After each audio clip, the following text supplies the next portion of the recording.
Very good afternoon. Welcome back. Thank you, Ramesh ji, for the You need nice this? introduction. Yeah. I can put this off. Yeah. So, welcome back. So, in the morning section, we have been seeing about gamut of speakers speaking about role of carbon. So, my today's talk will be on like you can just put it in the presentation mode.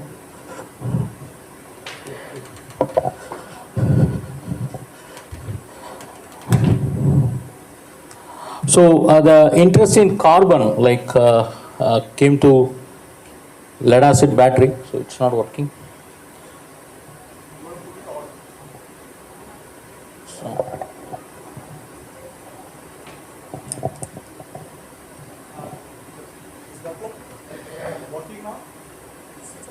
no.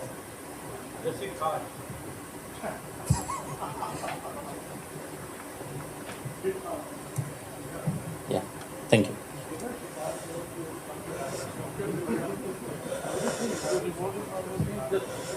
So this is today's topic, the interest in carbon generated over the last 10 years, like from 2014, specifically a threat from lithium-ion battery came and people are moving towards role of carbon, especially in the case of in the Europe. Most of the vehicles are into micro-hybrid vehicles. So in Europe, there is a great interest for developing micro-hybrid batteries. That's how the carbon role become very prominent. So let's see what the carbon does it for MSME manufacturing industries. So I'll be telling that whether the role of carbon nanotube or any other high surface carbon area, it can be graphene or it can be high surface area carbon, whether it's beneficial for MSME application. So I'll be talking about 4 different applications. One with respect to e-rickshaw, which we have been debating for last 5 to 6 years. Next is on integrated start-stop hybrids, so micro-hybrid vehicles. Next is inverter application and also for solar application. Let's see what happens when you add carbon nanotubes or high surface area carbon, or what happens when you don't for this application. So first is take as a solar application. So we want to study the role of carbon for solar application. So what we did is we took help of our small scale manufacturer like Jazz Batteries. We went there. We made 3 different batteries. We went with our own carbon. That is, one is Phillips carbon. Next is carbon nanotube. Next is the high surface area carbon, that is from Cabot PBX51. So the surface area is very high. So we went there, we did pasting, we seen the pasting, then we made 3 batteries and we took to our lab and we tried to study the performance of the battery. So only change here is we didn't do any change, we just changed only the carbon. So our first battery is with Phillips carbon, that is a commercial carbon black. Next with carbon nanotube, next with high surface area carbon. And you can also see that in the case of solar application, if anyone wants to sell battery in India, especially for solar application, you need to pass this test. So you cannot sell a battery for a solar application without passing this test. This is IS 16270 specification. So this is one of the important tests that is specified in this specification. So meaning that the batteries will be cycled at low state of charge for around 50 cycles, and next the battery will be cycled at high state of charge for 100 cycles. So the 150 cycles makes 1 unit. So the battery has to pass 3 units, meaning that 450 cycles. So this is the mandatory standard. It's not it's a compulsory registration scheme. So anyone wants to sell battery, they have to pass this specification. So we try to put these 3 batteries under this specification to see the role of nanocarbon. Okay, so you can see that this is the life unit which we got. With respect to using commercial carbon, we are getting around 6 cycles. But with respect to use of carbon nanotube, we got around 7 cycles. with respect to high surface area carbon, we have stopped with 6 cycles. So in the case of the minimum requirement is 3, okay, but you are getting a very good cycle life, like around 6 cycle, even without using carbon nanotube or any special additive in the case of PBX51. So what we found is like this, for this application, especially for solar application, the carbon role doesn't play a big role because it easily passes with the commercial carbon, that is carbon black. Next comes the inverter application. Okay, again the role of carbon is to improve the performance, it improve the charge acceptance, that is a primary aim. But you can see in India the inverter application is mostly like a float application. Okay, mostly the battery is under float condition. Maybe before 10 years the situation is entirely different. When I came back from Australia and Korea, like I settled down in India in 2013. In my place there is like around 12 levels of power cut, but now there is no power cut. So it's more like a float application, and for testing the battery for inverter application, this is the standard IS 13369. So this is the standard which used to test the battery for inverter application. So in which the batteries are cycled for 2000 hours. So the battery will be cycled for 2000 hours under float condition. Again we try to see the performance of the high surface area carbon. So we took commercial carbon black, that is Phillips carbon, 0.28 percentage, and we try to use a high surface area carbon. So again the results are pretty much same. Like you can see that after 2000 cycles, when we try to see the capacity, it's showing around, so like 652, meaning that it's a discharge time. So discharge time should be more than 540 minutes. That is a passing requirement. But you can see that by using carbon black, you get 652 minutes. By using a highly expensive high surface area carbon, you are getting up to 664 minutes. So again, the other disadvantage we faced with the use of high surface area carbon is like loss of capacity on storage. The carbon is having a very high conductivity, and also the hydrogen evolution is also becoming a problem. So we had a self discharge also. Problem is when we try to use this carbon black. So if you see for inverter application, the carbon blacks works perfectly fine when compared to the high surface area carbon. So next is like we have seen two application. One application is for solar application. Next is for inverter application. In both the cases, you can see that the simple carbon blacks performs relatively well when compared to other carbon additives or high surface area additive. Next is a very important topic, that is for e-rickshaw. Okay, so for e-rickshaw we have been talking for a very long time, for last 5 to 6 years, like the role of various carbon additives. And I myself also presented before 5 years in Power On, like regarding the usage of carbon additives. And what we did is like we tried to evaluate the batteries for e-rickshaw. So we try to evaluate the battery as a 48 volt system. Okay, not individually, as a 48 volt system we try to evaluate for e-rickshaw application. So this is the only standard available throughout the globe. Okay, right now we don't have any standard for assessing the performance of the lead acid battery used for e-rickshaw. This is the only international standard available for assessing the performance of the lead acid battery for e-rickshaw. We took this profile and we try to do the cycling. So battery is discharged at C/3 current for 2 hours 42 minutes, and again they are being charged at C/5 current for 9 hours 26 minutes, meaning that for a day you can do 2 cycles. So this is the profile which we try to do. So at the end of discharge we kept as 36 volts, but in the standard it shows as a 42 volt, but for Indian condition we try to take the juice fully. So it is we have kept up to 36 volt. The profile looks like this. You can see this is the charge and this is the discharge. Okay. So when we try to cut open the battery, okay, when we try to cut open the battery, to our surprise, like we found that the battery failed due to positive plate shedding and positive plate corrosion. This is with respect to flat plate. Okay, we have tested three types of batteries. One is flat plate, other is a tubular flooded, next is a VRLA. We try to understand the failure modes of battery for three different applications.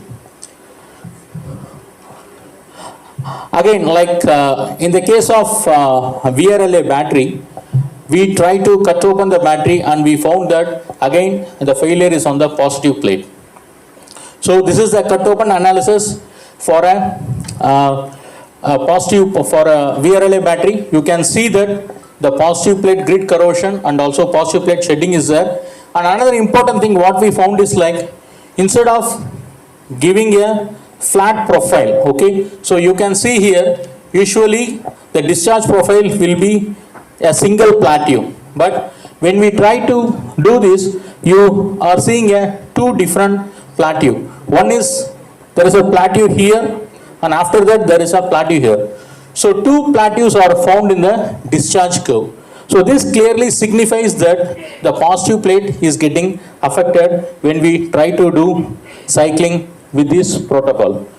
So same we found in the case of VRLA, we are seeing a multiple plateau, and when we cut open this cell, we found that negative active metal is, negative plate is intact, and we found that the issue is with the positive plate. So next we cut open the tubular e-rickshaw battery, which has completed more than 250 cycles, still it is running. So what we found is like again we cut open, what we found is like there is a decrease in the spine thickness, nothing more than that. So in the case of tubular battery, you can see that there is a uniform corrosion is taking place and the battery fails in the positive side. Same in the case of VRLA and also in the case of flat plate. So let's say like what is the reason for the positive plate to fail? Okay, so in the case of you take a lead acid battery, the lead acid battery is not meant for 100% cycling. The battery is meant only for 20% DOD or 30% DOD, or maximum it is for 50% DOD. But in the case of e-rickshaw, we are using like an electric vehicle, not using, it's an electric vehicle, first we need to understand, and we are using 100% DOD. Till the vehicle stops, like we are just driving the vehicle till the vehicle stops. So daily we are doing it at 100% DOD.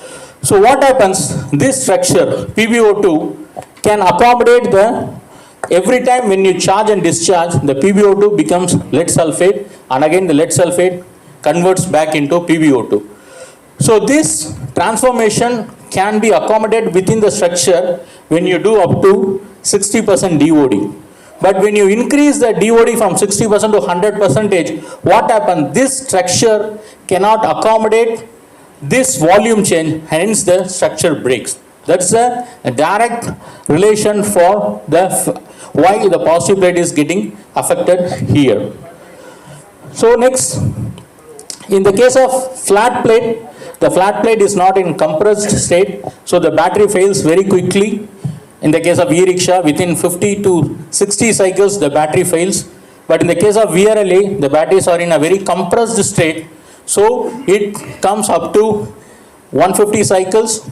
Next, in the case of tubular plate, the design is entirely different. Okay, we don't have pasted plates there. We have a grid enclosed in a gauntlet. So whatever shedding happens, it is being taken care by the gauntlet.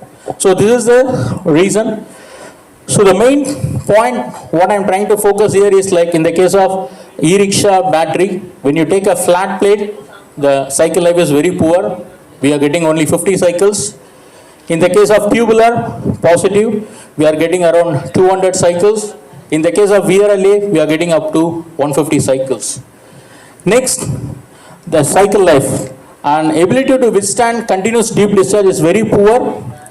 And again, in the morning, the speakers were talking about cell imbalance. We have literally seen when you try to connect 4 batteries in series due to the cell imbalance. That is a major driving force for the failure. It accelerates the failure. Okay, so cell imbalance accelerates the failure rate in the case of both flat plate and tubular, but due to the cell design, the tubular can withstand to a certain extent. So you can see that the battery failure mode is due to positive plate shedding and grid corrosion in the case of flat plate, and again the failure is on the positive side for the tubular plate and failure is on the positive plate. So the role of carbon for e-rickshaw application, from my opinion, since everything is happening in the positive plate, but we keep on adding carbon in the negative plate, doesn't make sense. It is my opinion based on the studies which I made. But certainly, high surface area carbon or carbon additive can improve the charge acceptance. It will improve the charge acceptance and can help in opportunity charging. So this carbon role is to improve the charge acceptance and improve the opportunity charging, but the failure mode is always on the positive side. And we understand that it's a deep discharge application. E-rickshaw is like more than 90% DOD. So definitely, if you do a 90% DOD, 100% DOD for a battery, the failure will be on the positive side. So next is the micro hybrid vehicles. Like you can see that the market of SLI is changing. So previously, you have mostly automotive batteries. If you take any two-wheelers or four-wheelers, all the batteries are SLI. Now, for last 3 or 4 years, the government is pushing for hybrid vehicles. If you take any Maruti car, it comes as a micro hybrid. Or if you take a Skoda or Volkswagen car, all comes with hybrid, Hyundai. So meaning that the batteries are used here not only for starting the vehicle, but also for start and stop. Meaning that when your car stops in the signal, the engine shuts off and the battery takes the charge. So during the time when the engine is stopping, whether you are playing your MP3 player or when you are using a aircon, every energy is supplied by the battery. Again, when the traffic signal becomes green, when you press the pedal, acceleration, for that also energy is taken from the battery. So you can see that in the role of SLI battery is starting like an ignition, but in the case of micro hybrid batteries, you can see that the battery is frequently charged and discharged. Whenever you hit the traffic lights, the battery goes under discharge mode. Whenever you start the vehicle, the battery goes under discharge mode. So this application is entirely different from the standard battery.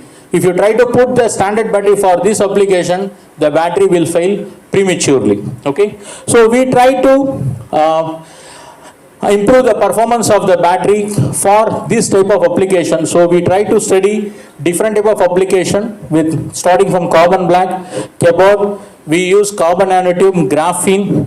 So we try to use Phillips carbon. This is the morphology of the carbon, and you can see that we try to use 3 different type of carbon graphene. One is graphene nanofibers, and graphene sourced from different suppliers. And this is the material from cardboard. We try to use PBX09, PBX135 and PBX51. So what we found is like, and we also use carbon nanotube with different dimension. Like by using, you can see that the thickness is different. So we use 6 different type of carbon nano tubes of varying diameter to see the role of improving the charge acceptance. So what we found is like, when we try to use these batteries for micro hybrid application, what we found is like the failure is due to sulfation.